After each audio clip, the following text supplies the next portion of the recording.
आज मैं एक बहुत छोटी सी स्टोरी शेयर करूंगा आप लोगों को, जो मेरे लाइफ और मेरे दिल के बहुत कोने में है, सिमटी हुई है, मेरे दिल के करीब है। और वो स्टोरी इस प्रकार है कि साल था 3 अप्रैल 2011, जब 2 अप्रैल 2011 को इंडिया वर्ल्ड कप जीती थी, और 3 अप्रैल 2011 को मैंने Chetan Chauhan cricket academy join किया था। और उसकी भी स्टोरी बड़ी स्ट्रगल है, क्योंकि मुझे अच्छे से याद है कि मैं जब 12-13 साल का था तो मुझे लगा था कि मैं क्रिकेट में कुछ कर सकता हूँ, क्योंकि जो पैशन था मेरे अंदर, क्रिकेट का जो प्यार है आज भी है वो क्रिकेट के लिए, वो खेलने की ललक, वो जीतने का जुनून, वो हारने का रोना, वो सब मेरे अंदर सिमटा हुआ था बचपन से। और मैं बचपन से ही क्रिकेट खेलता था। मैं इतना पागल था क्रिकेट के लिए उस टाइम। बचपन में मैं खाना नहीं खाता था, मैं ठीक से पढ़ाई नहीं करता था, मेरे दिन भर मेरे दिमाग में सिर्फ क्रिकेट चलता था। और ये बात मेरी मम्मी को अच्छी नहीं लगती थी, क्योंकि मेरे फादर की डेथ हो गई थी, तो उनको ये लगता था यार कि स्पोर्ट्स में क्या कहते हैं, कुछ पता नहीं है, खाने पीने का ठिकाना नहीं, कुछ कर पाएगा लाइफ में नहीं कर पाएगा, उसकी टेंशन आज भी मेरी मम्मी को है। तो मुझे अभी भी याद है, मैंने एक साल 2010 से लेकर 2011 तक मैंने मम्मी जी को बहुत परेशान किया, मुझे एकेडमी ज्वाइन करवाओ। मैं गली क्रिकेट में सिर्फ नहीं खेलना चाहता, क्योंकि गली क्रिकेट में मैं बहुत अच्छा परफॉर्म कर रहा था। मैं अपने से बड़े बड़े उम्र के बॉलर को छक्का मार रहा था। और जब आप वो कुछ अच्छी परफॉर्मेंसेस देते हो तो आपको अंदर वो कॉन्फिडेंस आ जाता है कि मैं यार उससे बड़ी लीग का क्रिकेट खेल सकता हूँ। तो मैंने चेतन चौहान क्रिकेट एकेडमी, जो डीडीए स्पोर्ट्स कॉम्प्लेक्स साकेत में है, वहाँ मैंने ज्वाइन किया। उसके बाद क्या हुआ कि मैंने वहाँ पे एक साल एकदम डिसिप्लिन से क्रिकेट खेला। मतलब मैं भूल गया था कि दुनिया में क्या हो रहा है, सेक्टर 8 में क्या हो रहा है, रिश्तेदारों में क्या हो रहा है, फैमिली में भी उतना क्या हो रहा है। मैं सिर्फ पागल था क्रिकेट के लिए। क्रिकेट स्कूल ट्यूशन्स भी मेरी मिस हो जाती थी, बट मैं क्रिकेट बहुत खेलता था। फिर मेरी मदर ने मेरे को कहा कि तुम क्रिकेट छोड़ दो। मैंने कहा कि क्यों, मतलब I want to know the reason. क्योंकि उस टाइम डीडीसीए, जो दिल्ली डिस्ट्रिक्ट क्रिकेट एसोसिएशन है, उसके अंडर 15 के ट्रायल्स होने वाले थे। उस दिन मेरा साइंस का टेस्ट था। और मेरी मम्मी को लगा कि पढ़ाई बहुत ज़्यादा इंपॉर्टेंट है, तो उन्होंने कहा छोड़ दो, ट्रायल्स मत दो। मैं नहीं गया ट्रायल्स देने। उस टाइम मेरी उम्र 14 साल थी। तो जब ये सब नहीं हुआ तो उसके होने के बाद फिर मम्मी जी ने कहा क्रिकेट छोड़ दो, तो मैंने अपने दिल पे पत्थर रख के क्रिकेट छोड़ दिया। और 9 क्लास से लेके 11 तक मैंने सफदरजंग में एक प्राइवेट कोचिंग ज्वाइन की। ठीक ठाक मार्क्स आए। उसके बाद 11 टू 12 मैंने नारायणा कोचिंग ज्वाइन की जेई के लिए। उसमें भी कुछ आउटस्टैंडिंग परफॉर्मेंस नहीं दे पाया, जस्ट 12 पास किया फर्स्ट डिवीज़न में, और बीए में एडमिशन लिया। बहुत साल बाद तब जाके पता चला कि मेरी मम्मी ने मेरे को बताया कि मैंने तुम्हें एकेडमी में क्यों छुड़वाया, क्योंकि मैं हमेशा उनसे पूछता था और मैं रोता था। Use to cry allot.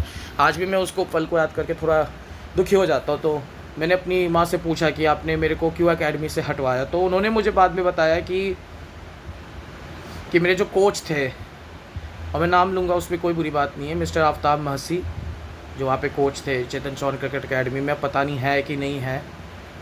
उन्होंने मेरी माँ को बोला कि ये कोई बड़ा प्लेयर नहीं बन पाएगा, ये एक नॉर्मल प्लेयर है, जो मतलब समर जो होते हैं ना, कुछ खिलाड़ी होते हैं जो जब गर्मी की छुट्टी होती है तभी कैंप ज्वाइन करते फिर छोड़ दे। बोला कि ये बस वही है, टाइम पास वाला प्लेयर है, कि गर्मी की छुट्टी में आएगा खेलेगा, ये उसमें वो जुनून, वो पैशन नहीं है।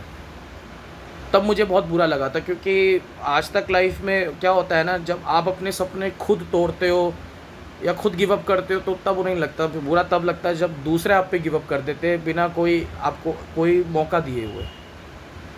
लेकिन उसके बाद भी मैंने क्रिकेट नहीं छोड़ा। मुझे अभी भी याद है, जब मैंने 12th पास किया, मैं एमईटी में आया, उसके बाद भी मैं क्रिकेट खेलता था।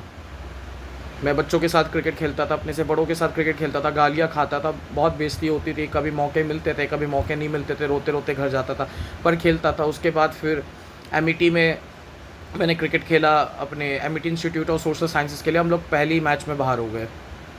अब मैं आपको बताता हूँ जादू किसे कहते हैं, किस्मत कैसे कहते हैं। कि मेरे कोच जो थे, जब मैं छोटा था तो उन्होंने कहा कि तुम कोई बड़े प्लेयर नहीं बन पाओगे, तुम कुछ नहीं कर पाओगे क्रिकेट में। आज 2025 है।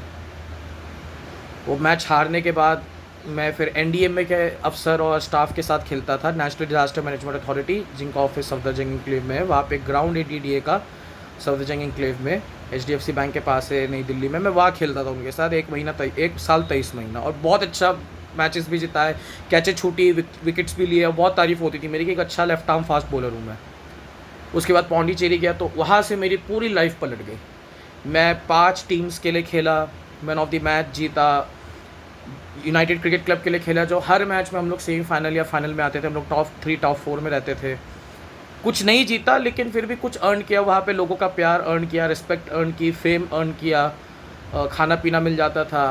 फिर पौंडीचेरी के रणजी ट्रॉफ़ी के प्लेयरों के साथ खेला मैं, अवार्ड्स भी जीते। फिर कॉर्पोरेट लीग्स खेली मैंने, अभी भी और कॉर्पोरेट लीग्स खेलता हूँ। मेरी माता जी को नहीं पसंद है और मैं समझ सकता हूँ उनको क्यों पसंद नहीं है, क्योंकि उनको यही डर लगता है कि यार ये क्रिकेट से पैसा कमा पाएगा नहीं कमा पाएगा। लेकिन घर वाले या समाज नहीं समझ पाता है कि पैसे और सेटलमेंट से ऊपर कोई चीज़ होती है, वो होता है उस चीज़ को लेके प्यार। अगर आप अपने काम से, अपने प्रोफेशन से आप प्यार नहीं कर पा रहे हो, आप ज़बरदस्ती कर रहे हो, तो आप हर दिन सुसाइड कर रहे हो। तो वही बात है कि ये भगवान का आशीर्वाद है और एक जादू है कि मेरे कोच ने मेरे पे गिव अप कर दिया था, बहुत लोगों ने मेरे पे गिव अप कर दिया था, जबकि मैंने एक साल में बहुत इंप्रूवमेंट की थी। मैं जूनियर ग्रुप से सीनियर ग्रुप में आया, सीनियर ग्रुप के साथ खेला। एयर इंडिया का एक मैच था, बट वो मैच में मुझे मौका नहीं दिया क्योंकि मैं बहुत बोलता था वहाँ पे, मैं बहुत कोच से बात करता था क्योंकि मुझे इनपुट्स चाहिए होते थे, पर वो शायद उनको वो चीज़ अच्छी नहीं लगी। तो फिर कॉर्पोरेट लीग्स खेली आर के पुरम 11 के लिए। मेरे को क्या कहते हैं, 2 अवार्ड्स मिले, एक कप मिला, ऑफ कोर्स एक कप मिला। उसके बाद फिर एक फाइटर ऑफ द मैच मुझे मयंक ने दिया, उसने अपना अवार्ड मुझे दे दिया। उसके बाद फिर अभी बेस्ट बॉलर का अवार्ड मिला मेरे को 2 हफ्ते पहले, और मेरी बॉलिंग बहुत अच्छी हुई। फिर मैं गवर्नमेंट ऑफिसर्स के साथ खेलता हूँ, तो मैं खेलता रहा और मेरा गेम बहुत अच्छा होता रहा। आज मेरी ये पोजीशन है कि मैं 2 टीम्स को रिप्रेजेंट करता हूँ, हर सैटरडे संडे मैच खेलने जाता हूँ, और उसी की कृपा से आज मैं फिज़िकली मेंटली टफ़ हूँ। मैं ये नहीं कहूँगा कि बिल्कुल मैं एकदम हैप्पी, एक्सट्रीमली सेटिस्फाइड हूँ। लाइफ पे प्रेशर्स आते मैं भी दुखी होता हूँ, पर वो क्रिकेट ने मेरे को बहुत ही फिज़िकली और मेंटली टफ़ बनाया। तो मैं आप सबको ये वीडियो के थ्रू ये बताना चाहता हूँ कि अगर आप पे दूसरे गिव अप कर रहे हैं ना, तो आप दिल छोटा मत करना। जो चीज़ से प्यार है वो करो, वो प्यार ही है जो आपको मोटिवेशन देता है वो चीज़ करने के लिए। अगर आपको लगता है कि आप बहुत अच्छे पेंटर बन सकते हो तो बनो।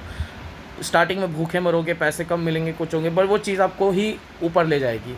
अगर आप बहुत अच्छे एक्टर हो तो एक्टिंग करो, कहीं भी कुछ भी आपको मिले एक्टिंग करो। अगर आपको वेब सीरीज़ में एक्टिंग करने को मिल रहा है, नुक्कड़ नाटक करने को मिल रहा है, रामलीला में एक्टिंग करने को मिल रही है, कहीं भी आपको एक्टिंग करने को मिल रही है तो एक्टिंग करो। क्योंकि अगर आपको आपके काम से प्यार नहीं है, मैं कितने लोगों को जानता हूँ जिन्होंने पेरेंट्स के दबाव में एमबीए किया, बीटेक किया, एमबीबीएस किया, आज वो अपने फील्ड में बहुत इस्टेब्लिश्ड है और मुझसे बहुत ज़्यादा कमा रहे हैं, लेकिन वो खुश नहीं है। उनसे जब मैं बात करता हूँ, they are not happy from inside, क्योंकि वो नहीं कर पाए जो शायद वो अंदर करना चाहते थे। तो मेरा मानना है कि ऊपर ईश्वर है, जो सबसे ज़्यादा इम्पॉर्टेंट है वो है कि नेवर डाई एटीट्यूड। वो नेवर डाई एटीट्यूड रहेगा तो आप मेहनत करते रहो, अपने आप को डे बाय डे बेटर करते रहो, तो कभी ना कभी, आज नहीं, कल नहीं, परसों नहीं, 1 साल बाद नहीं, 2 साल बाद नहीं, जिस चीज़ से आप प्यार करते हो वो चीज़ आपको ऊपर ले जाएगी। आज के लिए इतना ही।